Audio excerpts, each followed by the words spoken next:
Welcome to the YellBRo. I'm Jordan, and today I'm going to watch the Bernie Sanders Town Hall, the Q&A edition though, because that speechy crap means nothing to me. I'm joking. I do want to hear more of what the people think and the questions they have. And in this particular town hall, he's speaking to seniors specifically. So as far as Joe Biden dominating the older vote, this could give me somewhat of a litmus test for Bernie Sanders and how he's actually doing, rather than the biased bullshit polls I think they are. So let's not waste any time. This is Bernie Sanders Town Hall in Henderson, Nevada. Here we go. Or comments? I see a one at a time. We're good. See a woman back there. Yeah, ma'am. Yeah, yes. Do we got a microphone? Wait, you got a mic there. Senator, I had a question on your proposal for Medicare and for Social Security. Good. Might either of those programs require means testing? No, not in my view. I mean, I understand the question, but I'll tell you what, the strength of those, we can say, okay, in Social Security, you know, if you're above $100,000 a year, we're going to cut your benefits and all that. Medicare, the same. Once you begin down that path, today it could be 100,000. 2 years later, it's 80,000. It's 60,000, and then it becomes a welfare program for the poor. I believe that healthcare and Social Security must be universal programs, that every single person gets the benefits that they deserve. Now, the other side of the equation is we are going to demand that the wealthy and large profitable corporations start paying their fair share of taxes. All right? So you may say, well, why does Warren Buffett need Social Security? He's doing well with his tens of billions of dollars. And my answer is Warren will get his Social Security, but he's going to pay a hell of a lot of taxes based on his income and his wealth. Okay, ma'am, right here, orange. All right, so that's a great answer. Actually, I'd add a little more to that. I'd say make it voluntary, as in if you're Warren Buffett, who's a multi-billionaire, why not say, I don't need my benefits, throw it back into the pool of Social Security, and then split it up between everyone. Why not do that? I'm sure there's people. Why not even consider it? You know, I don't want to look at it as like a tax, you know, deductible or whatever. Why not just look at it as a moral charity move? Say, I relinquish my Social Security because I'm filthy rich anyways. I want to help out everyone else in the country. Why not do that? Hey, Ruben, what's up? I wonder if only specific old people are being represented in these polls that support creepy Biden. I mean, from what I've seen, there's a bunch of different factors. Like the CNN polls, they only ask CNN viewers. So maybe it's something like that, or these news organizations are only asking people that are subscribed to their shit. Also, when you're just asking Clinton or Trump voters, that's not going to be a great measuring stick, because I think either way you look at it, people are holding their noses to vote, other than the, fanatic Trump fans. And there are fanatic Hillary fans, but I think there's a lot more Trump guys that are like that. I think most people were like, hold my nose, hope this works out. All right, let's move on to the next question. Sure, yeah. Where's your microphone?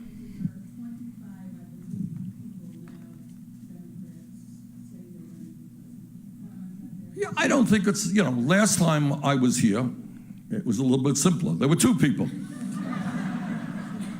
Secretary Clinton and myself. And so I believe the question was, how are you going to succeed with all these candidates in the race? I think it was some sort of question like that. We started out in that campaign way behind. We ended up losing by 5 points. I had hoped we could win, but we didn't. And by the way, this time got we cheated, Bernie. hope and expect to win. But look, I don't know all of them, but many of them are senators who I see every day. And they're good people. I know them all. And my hope is that this campaign will be run on an issue-oriented basis where we'll have serious discussions about the issues facing this country. And Now we got a lot of people trying to not make it about issues. A lot of blue check marks and a lot of politicians that know they can't win on issues. So they're trying to. It's very creepy when you see someone trying to win for the sake of winning, rather than winning because they think they're the best at this thing. Very weird. People actively trying to turn it into a popularity contest. And that's another thing with these polls, right? They're not just saying who you're going to vote for. They also go by who do you recognize the most. And is that fair when you have certain guys propped up in the media, talked about over and over again, praised, getting magazine covers and positive news coverage on these mainstream networks? So when you do these polls and you say, well, what names do you recognize? And you only put certain names out there, it's like, it's a little unfair. But let's let Bernie continue. my hope and expectation it will not be some campaign where people are trying to salvage and destroy the character of other people. I think the American people are sick and tired of that. And you're not going to hear me disparage, people who are friends of mine who may disagree with me on issues. But I think, it is... You fucking should. If they're fucking war criminals, maybe you should call them out for that. I don't know. I think Biden fast-tracked the Iraq War in 2002, I believe, during the the discussions about going to war and and getting Congress to vote for it. I believe he was one of the guys. He was on the Foreign Affairs Committee or something like that, and I believe he was trying to fast-track it. Took a day or something, a day and a half to get all the votes in, rather than giving them months of time to really think about it. Yeah, that's Biden. You should call him out for that. Not say, that's my friend. I don't want to say anything bad about him.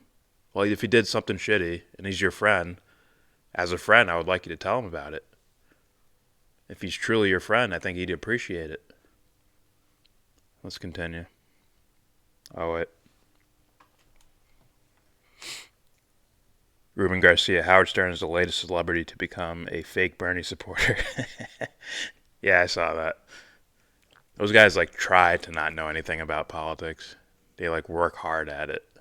Like a Joe Rogan, those celebrity types, they try hard to not understand anything. I don't know what's going on. If I talk too much about politics, it'll hurt my image. Yeah, let's continue. An opportunity for the American people to hear folks from different perspectives and to analyze them. So I don't have a problem with it, to be honest with you. But obviously, it's a very different dynamic. No candidate, I suspect, is going to get 50. I think Secretary Clinton got 53% of the vote, whatever it is, and that's probably not going to happen. Everybody will have lower votes. Yes, ma'am. Here's a mic. First of all, I support you because of your stand on health insurance. Presently, I pay $1,306 a month for my health insurance. In the town, I was a high school teacher for almost 40 years, and we didn't pay into Social Security. So I pay $1,306 a month, and the town where I worked in Massachusetts has to pay $1,306. So, sir, for me to live here, my health insurance company gets $2,612 a month for my health insurance. And I'm Let me just interrupt you. $2,600 a month. So Yes, sir. Yes, sir. That's $30,000 a year for health insurance. Does anybody think that is vaguely sane? No. And this is what's going on all We don't live in over a the country. sane world, do we, Bernie? I didn't mean to interrupt you, but if you are today a family of 4, independently employed, you know how much you're paying for health insurance? paying $28,000 a year for health care costs. And this is unsustainable. I'm sorry to interrupt you. Not Yeah. at all, sir. And I'm willing to pay more, certainly not more than that, but I'm willing to pay because I didn't pay into Medicare, but I think 1306, sir, is a little exorbitant. Secondly, I really support your education plan as I taught high school history for 40 years. But, sir, the only thing I would suggest is have tests. In other words, not everybody, is going to be, A+ in college. So perhaps if you had tests, as they do in some European countries, where I taught for a time, everybody takes a test, and if you pass the test, you can go on as far in school as you can free. And along the way, they have, as you suggested, sir, technical schools so that people, there's no disgrace, certainly, sir, in being a plumber or electrician. And then one final thing. I'll shut up. Well, let me just say this. The point that I do agree with you on is not everybody has the ability or the academic, ability or the desire to go on to college. But God knows that in this country we need plumbers and we need sheet metal workers and we need carpenters, all of which can make a good living. And we have to make sure that those young people get that training as well. All right, let me ask another question. Let's get to some. I can't wait till that's not a proper response. Well, we'll need carpenters, we'll need plumbers, we'll need people to throw their dreams away to become this fucking thing. I can't wait till that goes away. But, Somebody else. I just got one final thing, sir. Please stress, because I'm doing this for another gentleman, please stress that socialism is not communism. Okay. That's very, very important that you stress that. Thank you. Thank you. I will. I will. That's such an old person question. Or old person comment. Make sure they know that you're not a commie.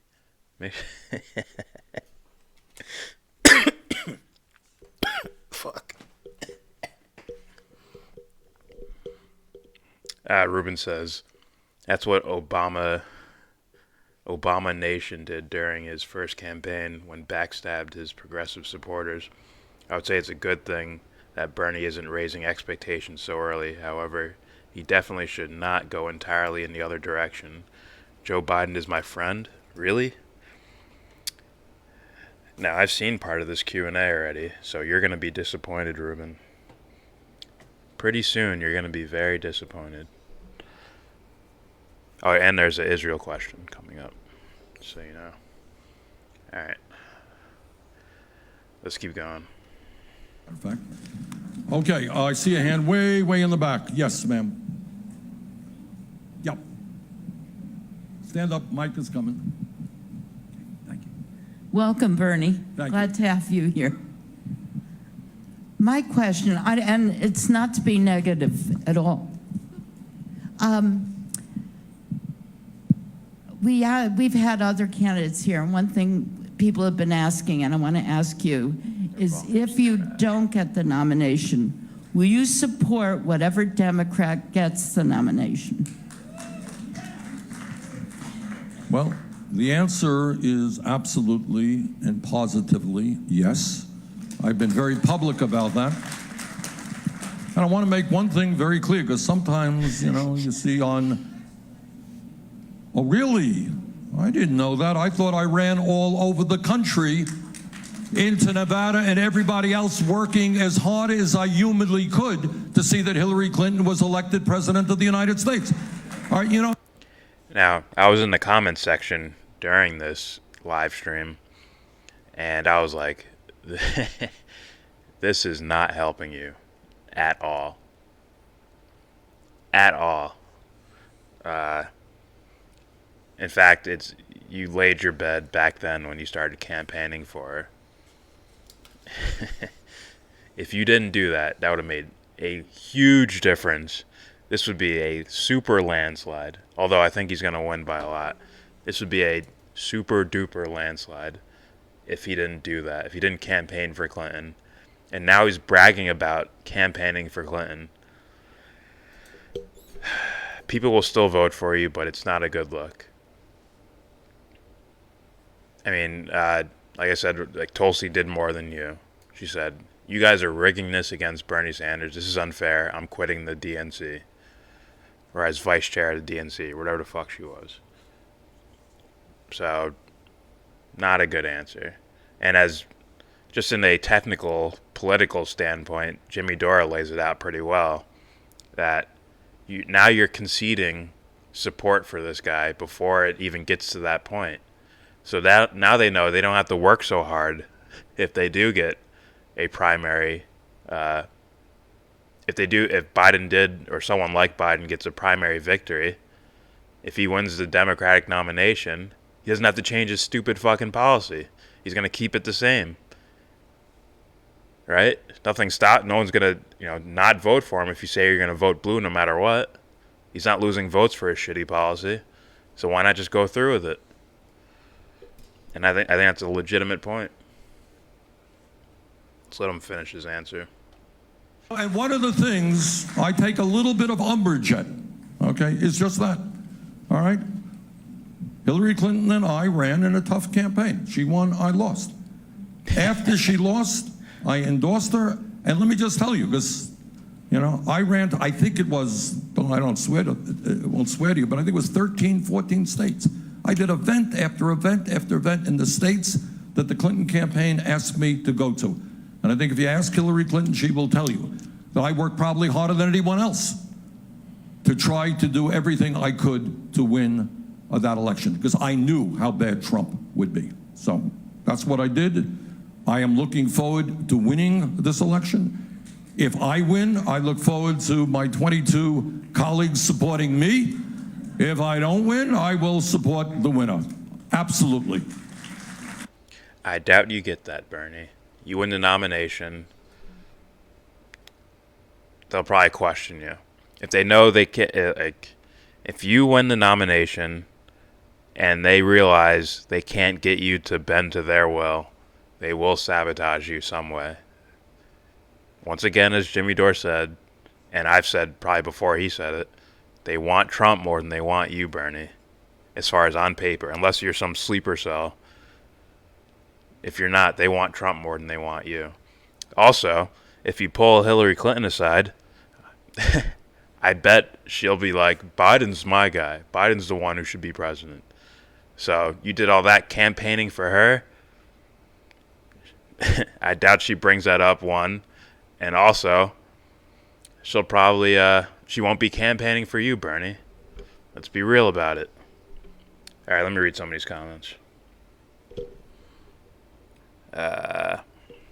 Ruben says, meanwhile, Joe Biden is fine with throwing every single smear tactic against Bernie Sanders. Yeah.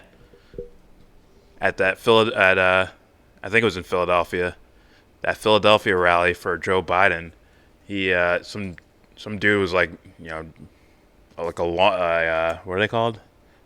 Air horns, or like a loud whistle or something. He's like, oh, must be a Bernie supporter. It's like, this dude, Biden will take shots at Bernie Sanders. But they're friends, though. They're real close friends. Ruben says, I don't hold back the 2016 primary crap against him. Bernie would have lost as a Green Party candidate. Then the establishment Democrat supporters would have turned him into another Ralph Nader. Very possible. But he didn't have to all-out verbal support for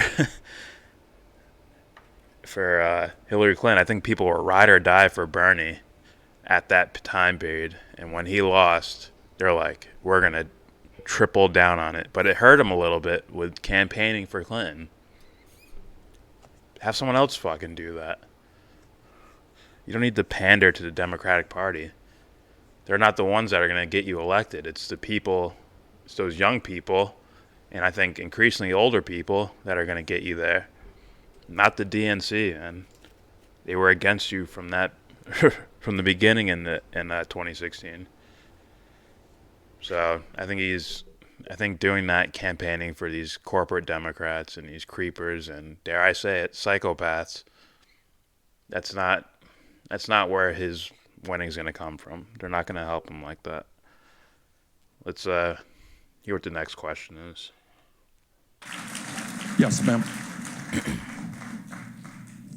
of issues that separate and divide or that need attention, common sense gun legislation Yep. needs attention. Yes. We need safety for all as much as we need Medicare for all. You have a platform that does address some of the issues. Would you add to that platform support for safe storage or responsible storage for firearms, and also for extreme risk orders? In other words, risk, like red flag laws. That's not on your platform. That's the protection when somebody is in a crisis and removing access to guns from that person. Something we will, the first one, yes, and the second one we'll certainly take a look at. Look, I'll tell you a story which will not shock you. All over the country, you know, when I go all over the country and I talk to younger people, there was a kid I talked to, I can't remember where he was, in South Carolina, I think. Big kid, like 6'2" or something. And he said, you know, I got to tell you, I and many of my friends are scared to go to school. And I hadn't realized, you know, when we grew up, school was a safe harbor, wasn't it? It's a place you socialize, you learn, you know. But that all over this country, think how horrible it is that kids are now scared, and every day in some state, in some city, there's a drill, right? And, you know, this is awful. And I'm not going to sit here and lie to you and tell you that I or anybody else that I know of has a magical solution. We got hundreds of millions of guns in this country today, including a lot of assault weapons, and you have a number of emotionally disturbed people, all right? That's not a good combination.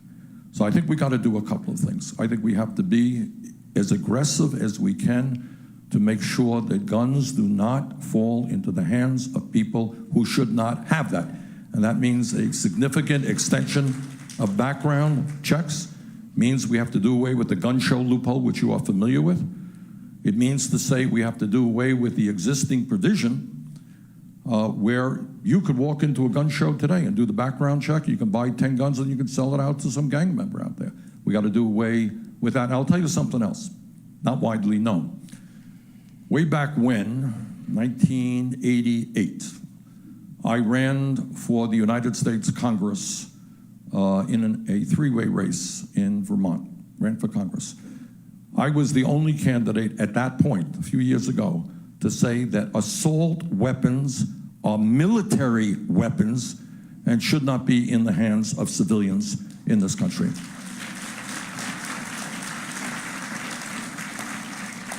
That was back in '88. I lost that election in a state which had no gun control at all right? I don't have to tell anybody in Las Vegas, God knows, you have suffered the worst mass killing in this country's history, I believe. So I don't have to tell you what a military-style assault weapon can do. Okay, so no magical answers, but we have to do everything that we can to address that and to make sure that the day comes sooner than later when children go to school and don't have to worry about being shot. Okay. Yes, sir. Right. All right. So I look at the gun thing, the gun issue, a lot like the abortion issue.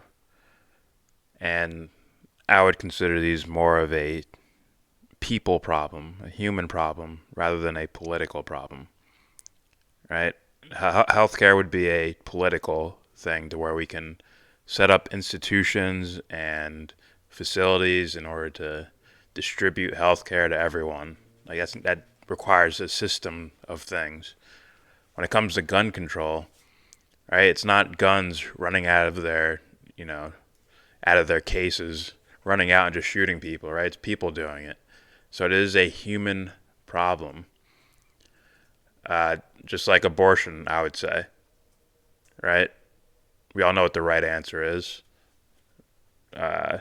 People get pregnant because they want to have kids. That would be the ultimate best idea there.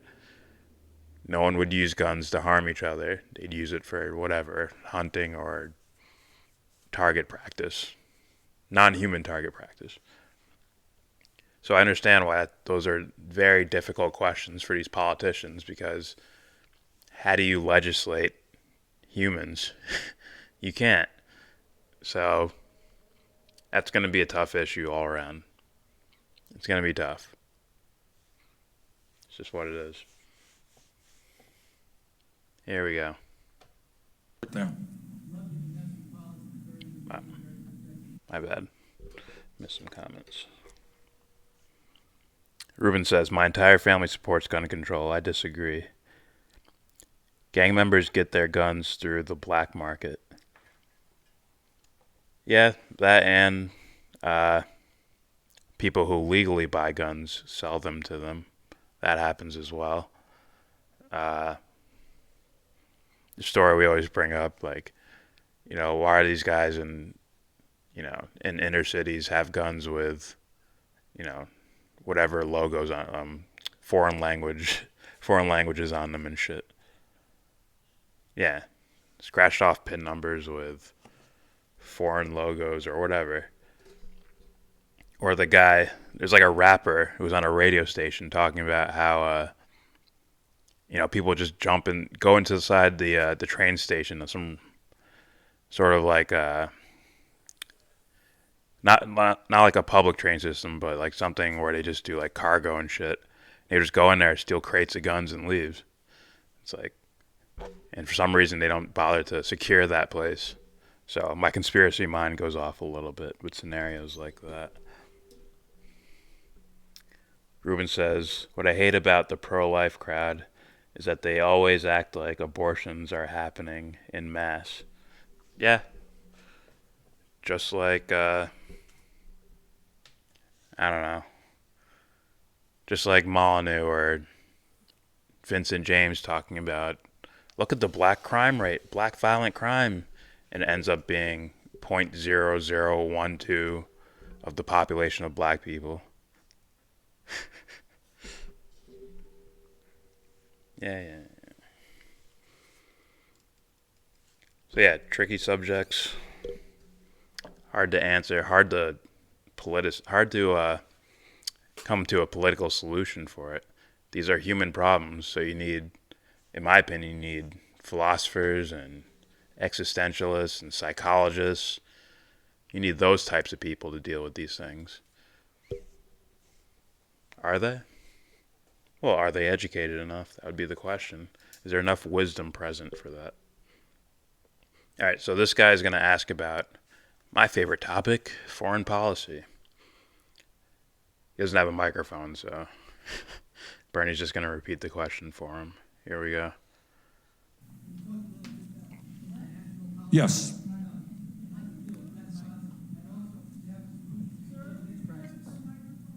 The question is, can I talk about foreign affairs and do I have a solution to the Middle East crisis?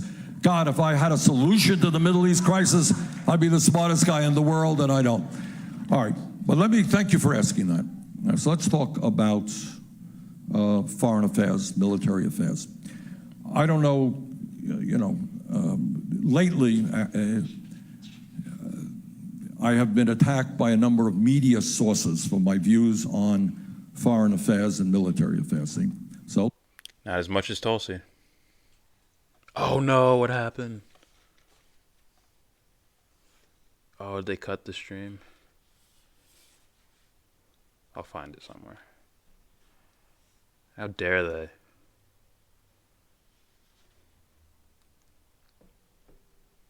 For 40 years. Oh, look at First, that. I gotta find my spot. well, the answer is absolutely and positively yes. I've been very public about that. How do you feel about And lastly, some of you have been reading that crisis. God, if I had a solution to the Middle East crisis, I'd be the smartest guy in the world, and I don't. All right. Sorry about that, guys. But thank you for asking that. Now, so let's talk about foreign affairs, military affairs. I don't know, lately I have been attacked by a number of media sources for my views on foreign affairs and military affairs. So let me be very honest with you. When I was a young man, long before I ever dreamed that I would be elected anything, okay, I, along with Dr. Martin Luther King Jr. and millions of others, marched and opposed the war in Vietnam. All right, and for those of you who are of my generation, you know what that war did to our generation. It destroyed, virtually destroyed our generation. 59,000 brave young men were killed in that war. Many came home addicted to drugs. You have Vietnam vets sleeping out on the streets in America today. Many who came home took their own lives. So I'm not going to apologize to anybody for having opposed that war.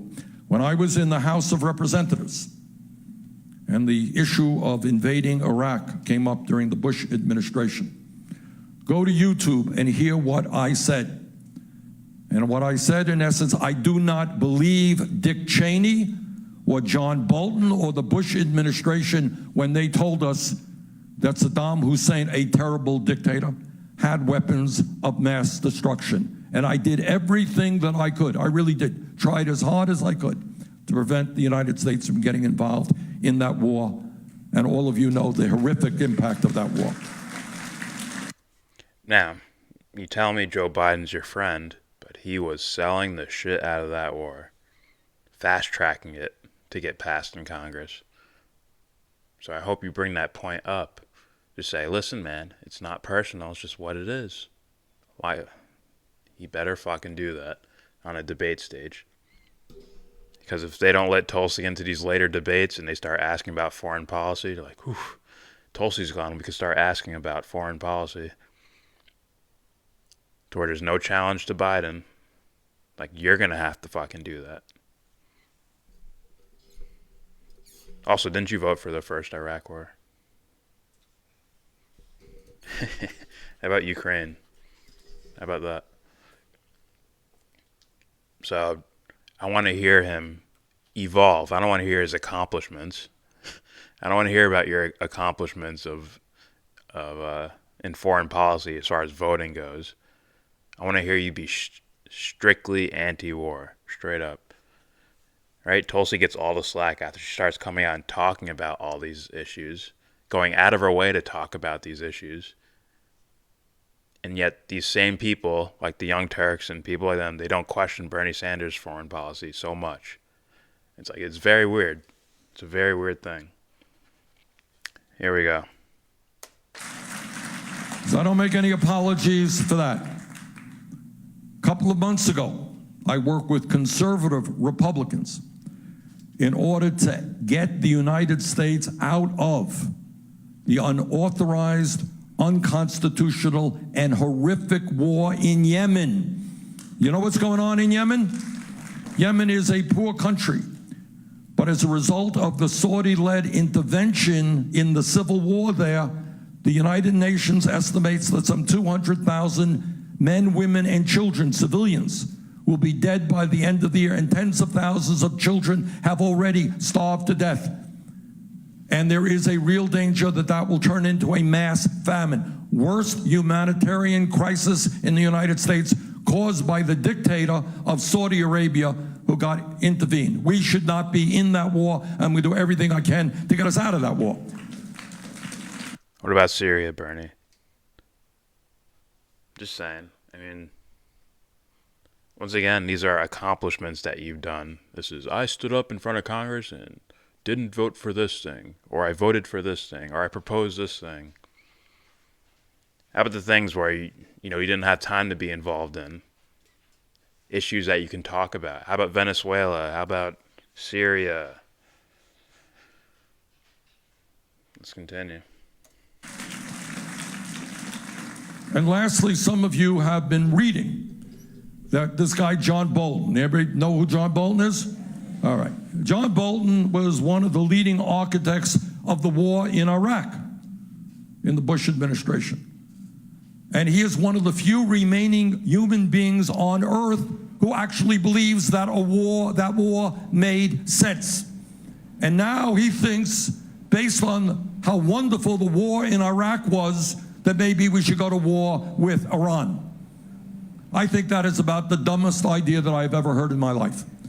All right? And I will do everything I can as a United States Senator to prevent that. If we go to war in Iran, I think you are looking at an Orwellian nightmare of perpetual, never-ending warfare.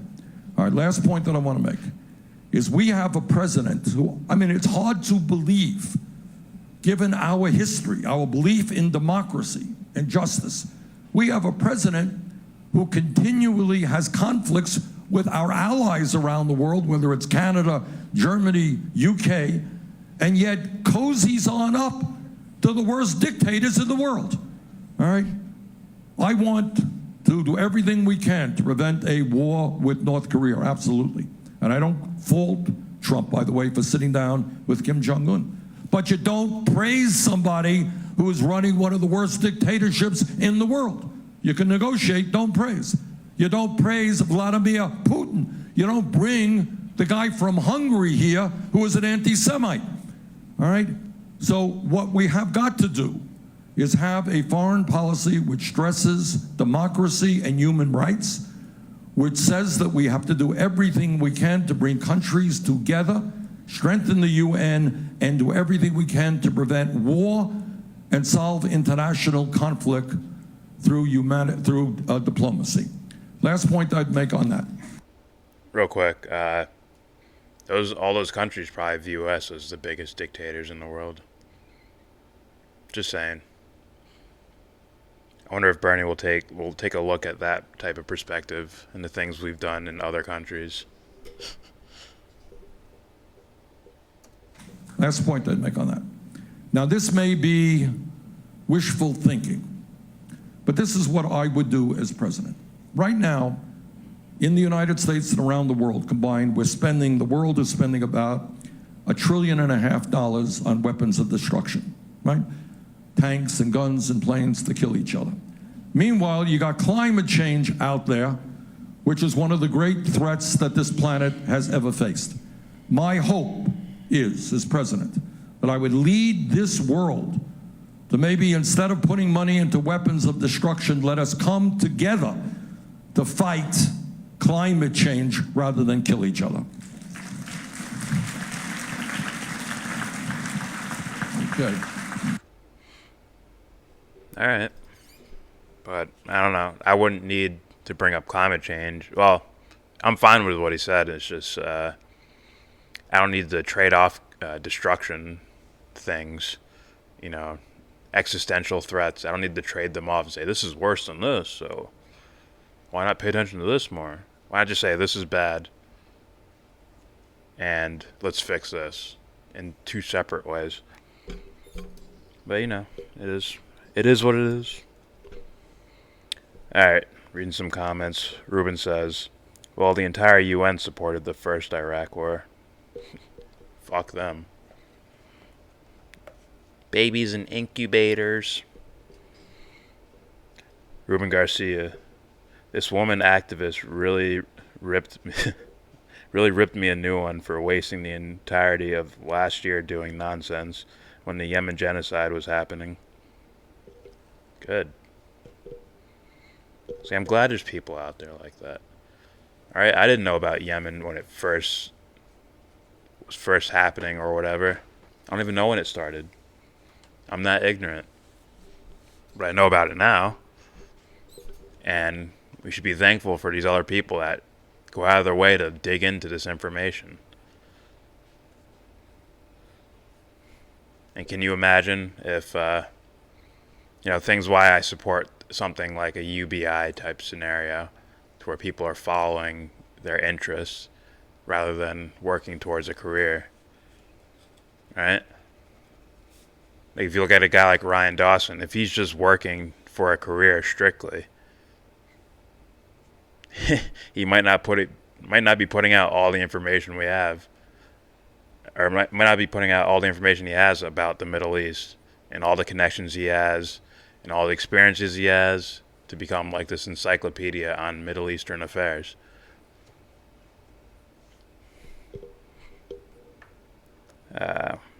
Ruben Garcia. Donald Trump has spent a huge part of his first term campaigning for his re-election bid. I agree. That's what I think the whole wall thing was about. Like, they're stingy. The Democrats are stingy. That's why I can't get it in this term. You better vote for me again so I can, that's when I'll get it done. And, yeah. And blaming Bolton, blaming the military-industrial complex for his foreign policy. It's like, you're following through with it. But he's going to pass the blame to campaign again. Ruben Garcia, I really do not buy the Trump didn't plan to win in 2016 narrative at all. I don't know. I don't know. I'm thinking if it was truly up to him, he wouldn't be trying. I don't think he would be there. I think he has handlers that want him to be there. Like, you'll listen to whatever we tell you to do. So we want you to be president.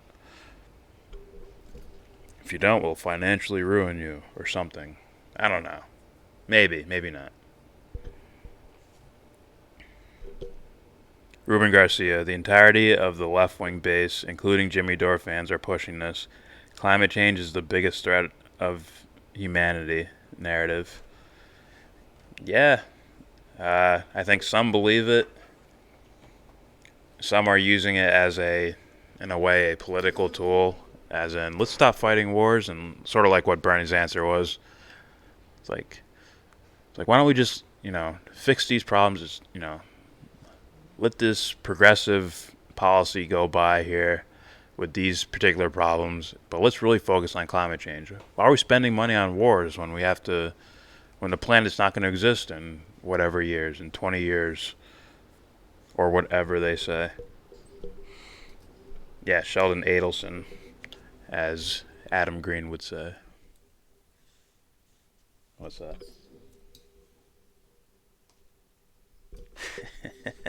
Of course.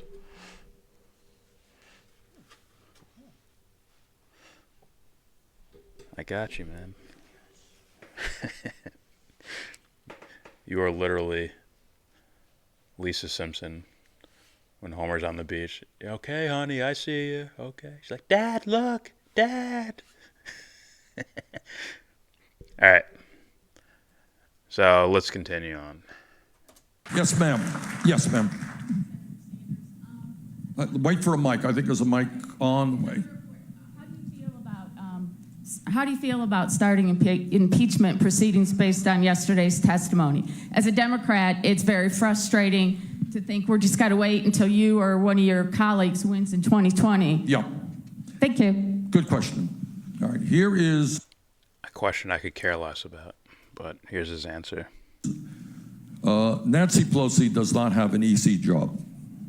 Okay, and that is one of the reasons she does not. Here are the dynamics there. I believe you got two conflicting tendencies.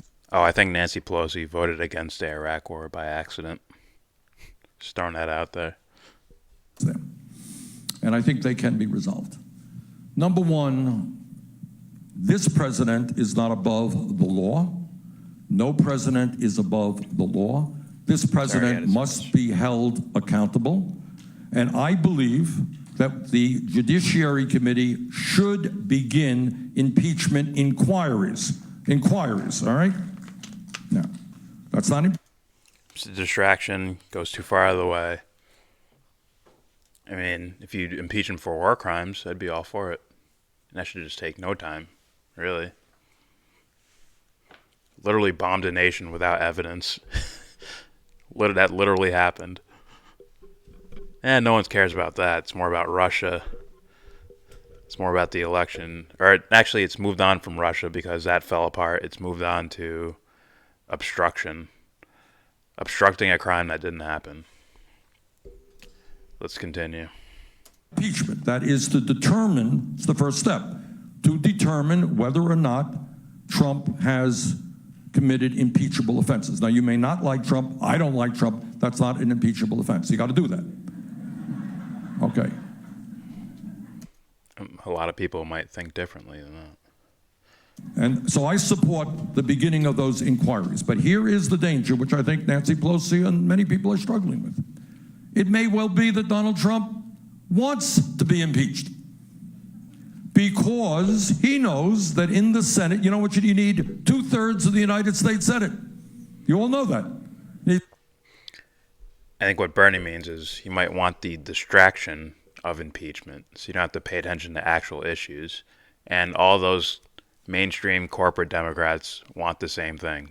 They don't want you paying attention to foreign policy and Venezuela. And like, I think around the time when Trump vetoed the Yemen bill, a lot of Trump supporters were like, fuck this guy, I'm not voting for him now. And then soon after, I believe the whole William Barr thing happened. So it's like, these guys don't want you paying attention to real issues. The real issues that would lose Trump the election in 2020. They think those are the distractions, the real issues. It's 67 votes to impeach Trump. And right now there are 47 Democrats, and not all of them today would impeach Trump. So to go through the scenario where you go through month after month of impeachment debate, let's just say, and I'm not sure that how it would turn out, if a majority would, but let's assume they do, comes to the Senate. And go through another period of time, and the Senate does not impeach Trump, which is likely. And the American people in the middle of all of that are saying, hey, I can't afford health care. My kid can't afford to go to college. What are you doing to the veterans, for the veterans of this country? What are you doing about climate change? Why aren't you raising the minimum wage? Why are you just worried about Trump all of the time? Do you understand my point? All right, so that is the dilemma. We cannot allow Trump or any other American president to be above the law, and we've got to pursue that. But if the challenge will be to walk down two paths simultaneously, not so easy, okay?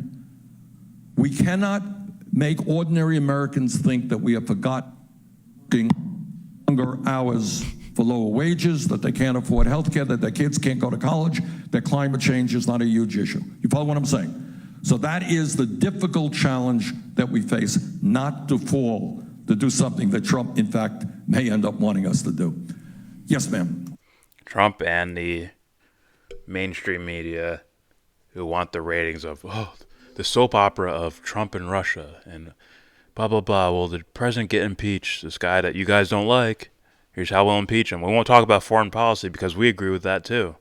It's all about Russia and collusion and obstruction and blah, blah, blah.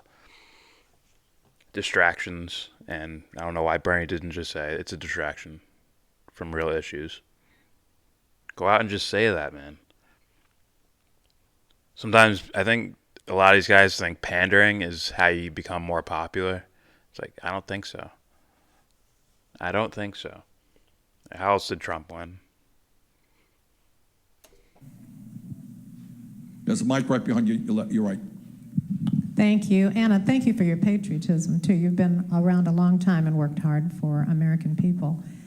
Let's continue to address the elephant in the room. You have a lot of wonderful young people working in your campaign. You did last time. I'm sure there'll be way more this time. What I want to know is, how are we going to get all this wonderful legislation passed that probably everyone in the world wants to see us pass? Is there a strategy for overcoming, I hope I'll follow your lead here, for overcoming... Hold the mic a little further away from you. For overcoming the media circus that we are going to see again. I'm sure, I hope, your contingency has a strategy for addressing that, because all of the wonderful, you're a serious candidate and he's a buffoon. So he is going to do as he has always done and overwhelm everyone with things that actually everybody wants to hear what he has to say, because they just do, whether they're Republicans or Democrats. What are you going to do? What's your strategy? What will you, Good. please, Hey, please. thank you for that excellent question. All right, that's a very good question. Look, let's not kid ourselves. Well, he just said he's okay with people pursuing the whole impeachment thing, knowing they're going to turn it into a media circus. and thus get Trump reelected again. But, you know, other than that, whatever, let's let him answer. How do I say this with 5 television cameras looking at me? You know, Trump may be crazy, but he is not a fool, is what you're saying. All right? He was a very successful reality TV guy, and he knows how to mitigate. That's true. That's true. And there is a reason why he spends half his day watching television. You would think a president had 1 or 2 other things to do, but that's what he does. You're absolutely right. This is what he pays attention to. And every tweet that he sends out, I don't know, was some outrageous tweet today. I don't know. I can't keep up with him. Okay, and that's what media focuses on. And that is a very legitimate and real question. And I'll tell you what I think. First of all, let me tell you that one of the reasons, this is very early in the campaign, but every serious poll that has been out there has me defeating Trump, in some cases by pretty good numbers.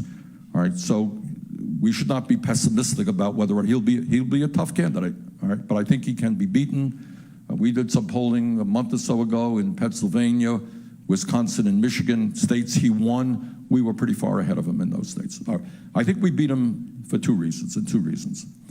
Number one, we are in the process of putting together the strongest grassroots campaign that I think anyone has ever seen. We have over, as I mentioned earlier, 1 million volunteers right now. They're going to be knocking on doors all over this country. Number 2, young people are the most progressive generation in the history of this country, and we should be very proud of those young people, all right? And every 3 young people that we register, 2 of them are going to vote in a progressive direction, all right? That means, and we're making progress. Gee, wouldn't it help to tell them that Joe Biden is not a progressive, that Kamala Harris is not a progressive, that Mayor Pete is not a progressive? You don't have to shit on them. Just let them know what it is, man. That'll get you a lot more support than, protecting your friends. We are making progress. Historically, young people have voted in very low numbers. 2018, they went up. We got to make sure that they go up even higher, and we're going to do everything we can. These are young people who are anti-racist, anti-sexist, anti-homophobia, very concerned about climate change and education, everything else. We're going to work hard on that. The third thing is that we are going to go... Real quick, this is what I said a while ago. Young people care about issues. I think it's mostly older people that are too busy with this, or just look at faces, or used to the old style of elections where you just look at personalities and whether or not you like the personality or the image, or, well, he says he's going to do this, so I like this candidate. Nowadays, it's, as far as the younger people, they listen to what the politicians say, then they look on, okay, how are you going to follow through with this, right? Saying I'm for Medicare for all is not enough for a young person. They need to hear you lay out how you're going to pay for it, how you're going to do this, how you're going to implement it. So they're not just going to take the window dressing. So that's why young people like Bernie and Tulsi, I would say. Let's continue. All over the country, and I was in the Midwest already, exposing Trump for the liar that he was. Look, if you... Expose the people that are running next to you as well, Bernie. If you want to serve the American people, it's how you do that. You have to expose, it's not an insult if that's what the guy believes, right? If Biden believes in this thing, and you tell people he believes in this thing, that's not an insult. That's just what it is.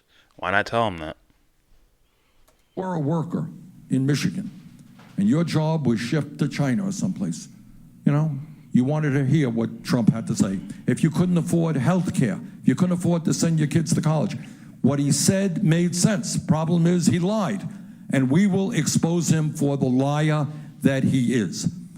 So add all of that together. And we also, by the way, have our own social media, which I urge all of you to pay attention to. We're not just dependent on the national media. So you raise the right issue, and we're very conscious of that. And we're doing everything we can to run a strong grassroots campaign, which will defeat them. Yes, ma'am. I agree with that.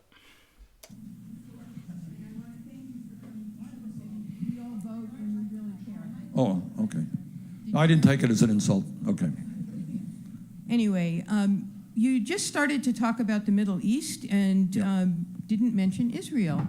And that's very important to me, Yes. along with the anti-Semitism in this country, which I know has been going on way before Trump, but it's rampant even in our own Congress. So I'd love to hear about It's not how rampant in their own Congress. No, I don't accept well, that. it's rampant in the world. And It is rampant, and it it's is growing, coming and- in our Congress. So I would like to hear what Yes. you have to say about that, please. Well, Sounds like a Ben Shapiro fan. Interesting. Also implied Trump was anti-Semitic, which is fucking crazy sounding to me. He's probably been the most pro-Israel president we've ever had, period. I think didn't he declare like annexed land as Israel's, like land in Syria as Israel's. That one's out there. Also, you can tell she's implying Rashida Tlaib and Ilhan Omar with the anti-Semitism comment.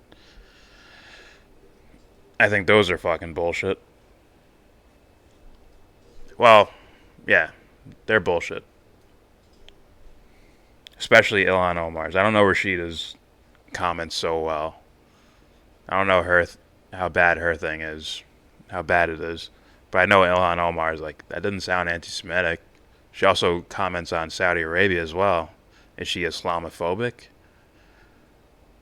So these, if you go and watch the Al Jazeera documentary about being undercover in the ADL, or not the ADL, the APAC, and all that shit, ZOA and all that, you'll see that these are talking points.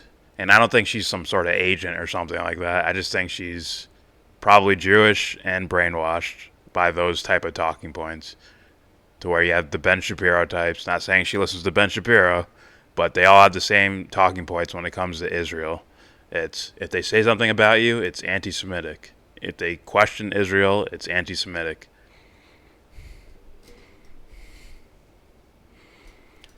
So, there you go. Ruben Garcia. I won't read the first one. Second one, yeah. Yes, Trump did do that. And Ruben also brought up Sheldon Adelson. I think it was Trump's biggest supporter, biggest donor, who is super pro-Israel. So I don't see how Trump is anti-Semitic in any way. But let's continue. Let's hear Bernie's answer to that. somebody who's I do like Bernie's response, like, where he's saying, no, not in Congress. Chill out. Like, that's a talking point reach right there. All right, let's hear Bernie's answer. Jewish, obviously, it is an issue of concern to me. All right? But it is not just anti-Semitism. It is racism. It is sexism. It is a lot of ugly stuff. What Trump has done in an incredibly bad way, he has kind of lifted the veil. For years, it wasn't cool to be a racist or an overt racist or a sexist or a homophobe. But he has kind of lifted that veil. So it's okay. You want to march in Charlottesville as a neo-Nazi? You're a pretty good guy. It's okay. We like people on both sides. And when you do that, you unleash the worst instincts of people. This is such a shallow, from a guy like Bernie Sanders who has depth on most of his answers. This is such a shallow topic. It's pretty bad. And I mean, most people are going to be curious, like, why is it when Israel's criticized, there's this big hoopla about it, and there's conferences about it, and you have, Morton Klein sitting in front of Congress or the House or whatever, talking about hate speech in America, and it's very weird, man, how that all happens. Also, you don't hear enough. There's legitimate criticisms against Israel, yet you don't hear these guys say them out loud, except for a few. And when they do, they get called anti-Semitic. It's very interesting. Now, I'm not going to say there's some sort of global conspiracy going on. I'm just looking at it as a real person. Every time you criticize this country, at least the political guys, the politician guys, when they criticize Israel, they get called anti-Semitic. And it's very weird. That's all I'm saying. And it's like, you would think someone like Bernie, who is a progressive, would call that out. Even Tulsi Gabbard, right? I don't hear her say Israel. I hear her say Netanyahu, but it's not one person there. It's a government there, right?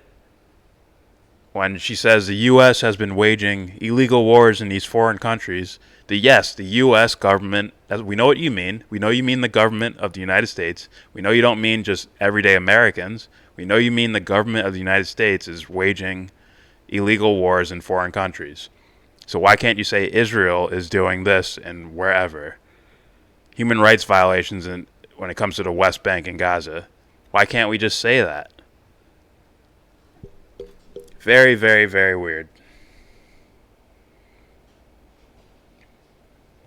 And if you vote for me, I will say those things. Because I don't give a shit. Ruben Garcia says, you should make a response video to Cenk Uygur's dumbass nephew's video about what Ben Shapiro and the alt-right agree with. I wanted to watch the video myself first. Why, Bernie? I don't think he's like some super pro-Israel guy. I don't think Bernie's like that. I don't think Tulsi's like that.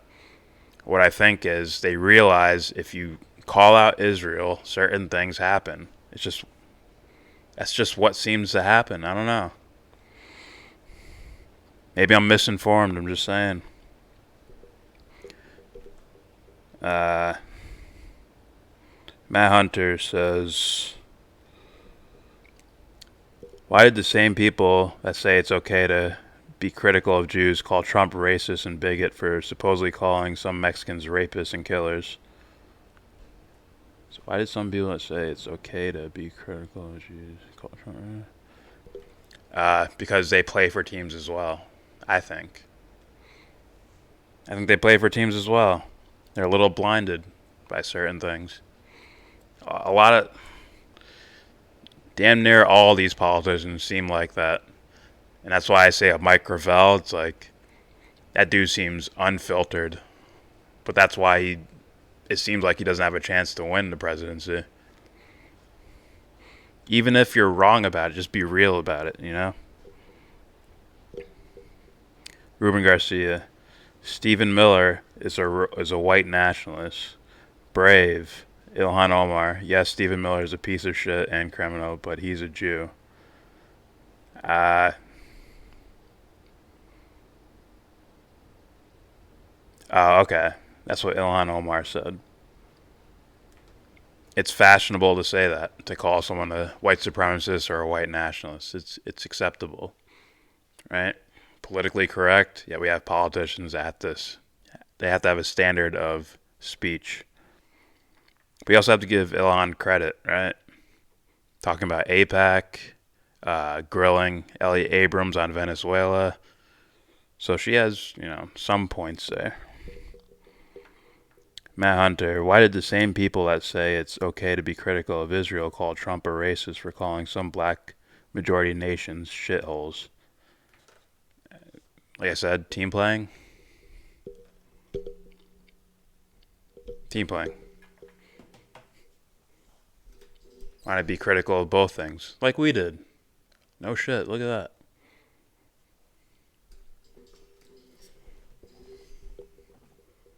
And you're dealing with politicians here.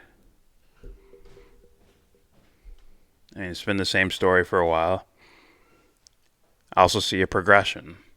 Like, I honest to God think you can get Tulsi Gabbard to really dig into the whole Israel-Palestinian issue if someone sat her down and really grilled her on that, to where it's like, there's nowhere to run here. This is your image of the anti-interventionist, the pro-peace candidate. That's what's going on there. So someone's gonna, she's gonna have to be grilled on that question. I want to see that. Ruben says, okay, I agree with you. Yeah. Very weird. All right, let's continue here. It's about 5 minutes left in this speech, or in the Q&A. Middle East is a very difficult issue, all right? But let me just say this, and you may disagree with me again, but you may. And then this is what I believe. I believe it is a very, needless to say, a very volatile area.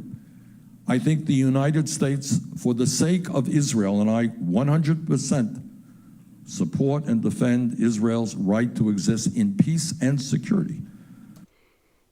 Why does that need to be said? That should go without saying, right? A bunch of these nations have the right to exist, but are they doing corrupt shit or not? You're supposed to call them out if they do corrupt shit. Fuck.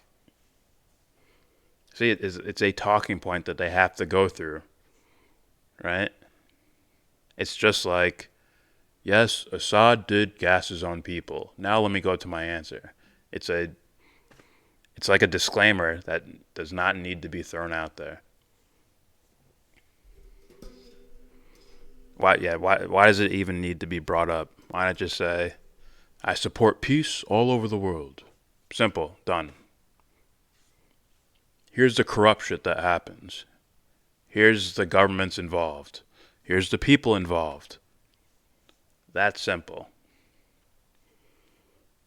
But if that is going to happen, you need a even-handed policy toward the Middle East. It cannot just be pro-Israel. You got to recognize the reality of what life is in Gaza. You know what life is like in Gaza now?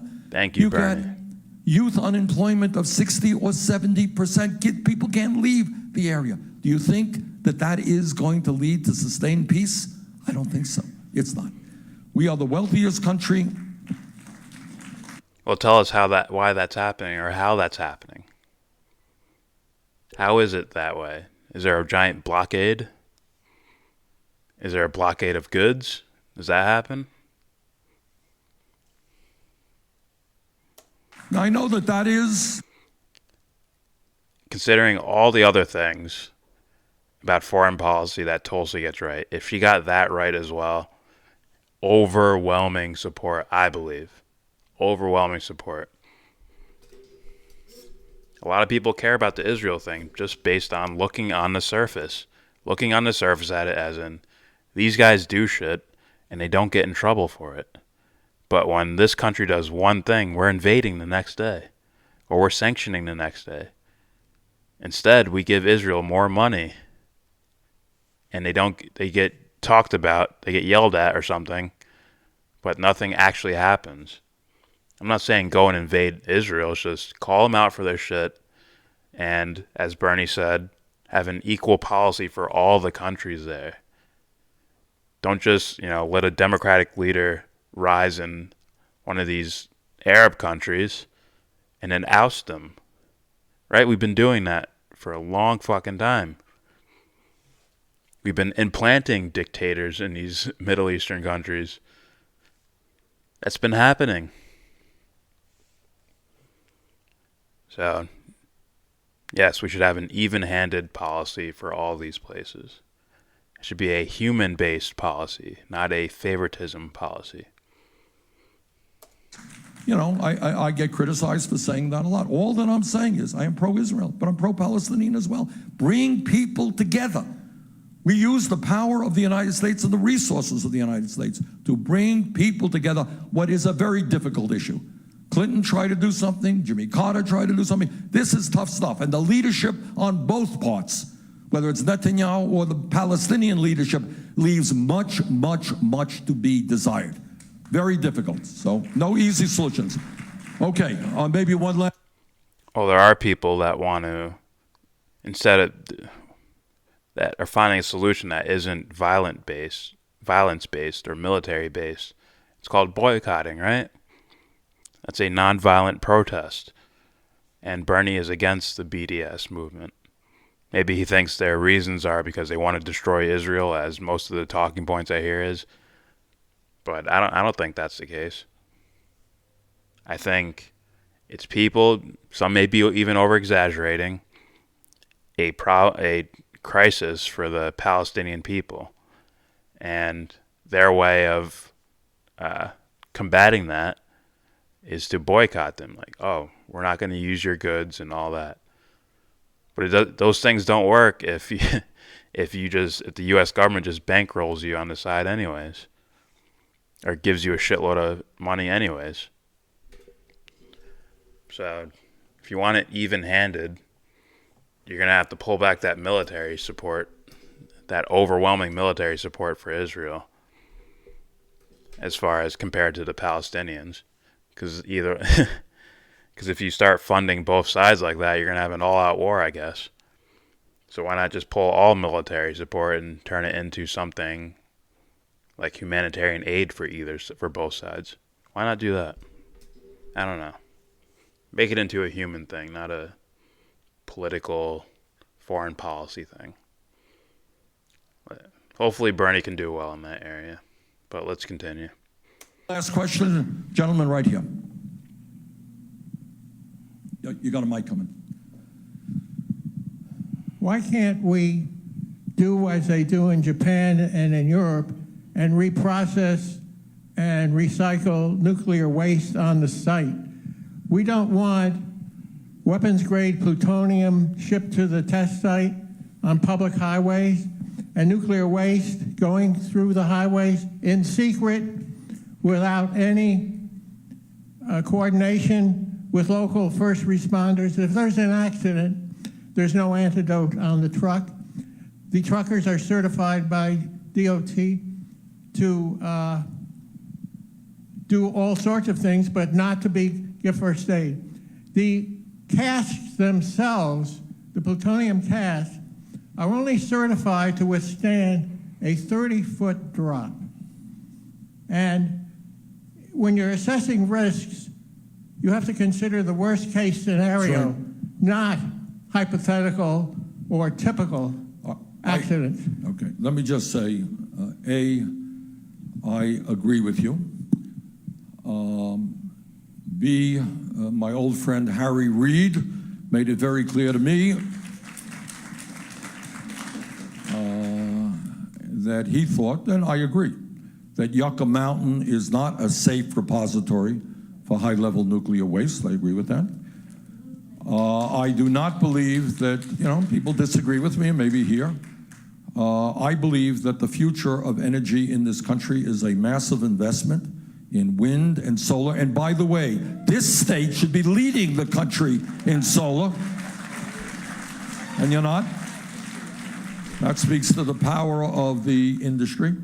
But I agree with you, all right? And we're going to have to figure out, it is a tough issue. I'm just reading, we got in my state, you got nuclear waste sitting right by the Connecticut River. Not a smart place for that waste to be. So you're right.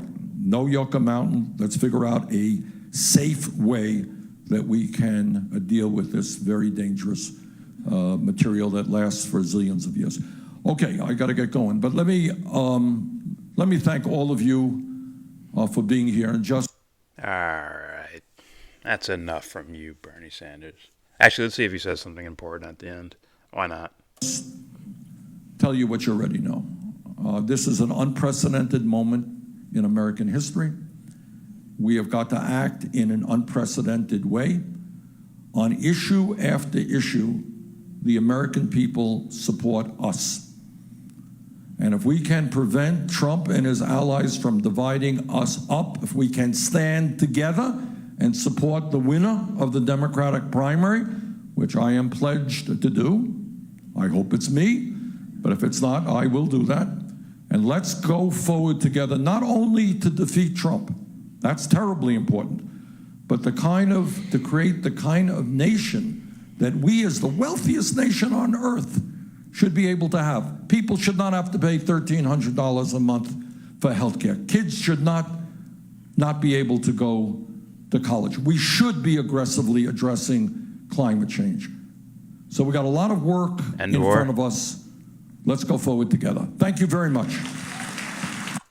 All right. So that was a Q&A session of Bernie Sanders' town hall, mini town hall in Henderson, Nevada. That just happened not too long ago.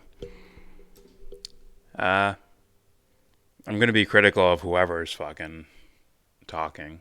Let's be honest here. I'm going to be less critical of Bernie than I am of basically every other candidate, except for maybe Tulsi Gabbard. But it's just what it is. I'm trying to be as blatantly honest of my perspective as possible. Just saying. I got one more comment here. Why would Americans ever elect a guy that believes the U.S. government is the bad guy? That question, all right, just so people watching understand, Matt Hunter has commented quite a bit of times on our channel. So I'm starting to get a feel for what his perspective is and where he's coming from. And if you understood that, you would see why the question he just asked is a very poor one.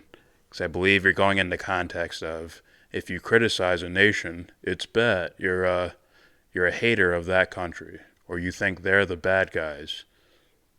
Now, you're basically making an AIPAC argument for people criticizing Israel. You don't have to dislike the country itself. You can dislike the policies and things they do. If they do something horrible, why can't you point that out? I don't get that. Why can't you point that out? From any nation. It's like, oh, we do here. On this channel, we do. Look at that. The things we catch wind of, yeah, we point them out. Holy shit. I know the distinction between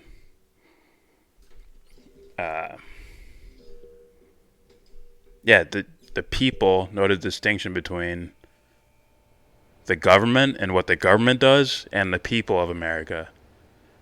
And they know the U.S. government goes against their interests. That's why you want people who represent your interest in the fucking White House and in the government. At least in this world we live in now. So that's why people will elect a guy who thinks the government are the bad guys. It just happened in 2016. It literally just happened. What was Trump going to do? Drain the swamp. It literally just happened. So that made sense, right? I think that made sense. I hope that made sense. That sounded spot on to me. Alright, that's it from me. Thanks for watching, guys. Please subscribe if you feel like. Comment, agree, disagree, let me know what you think. Recommend videos for shit I'm missing. For all I know, Bernie, Tulsi, Biden, whoever has gone over a certain issue that I said they didn't do in this video. So please let me know in the comments section. That will be helpful. And we will react to it and correct ourselves. Because we're real people here. Woo. Here in Emerald City. Alright, please donate. Devon's Journey to Recovery. The link is down there in the description box. There's a GoFundMe link for one of our subscribers. His wife has medical issues, and we don't have free healthcare in this country, so please donate. Maybe I shouldn't say free healthcare. We don't have single payer or Medicare for all, to where everyone's just taken care of. We don't have that, so we have to go by charity. So click the link. The GoFundMe link is down there. Donate to Devon's Journey to Recovery. And with all that said, give this video a thumbs down. Say you wanna get in, and then you wanna get out. When you get the money to buy yourself a car, so how will you wear your lush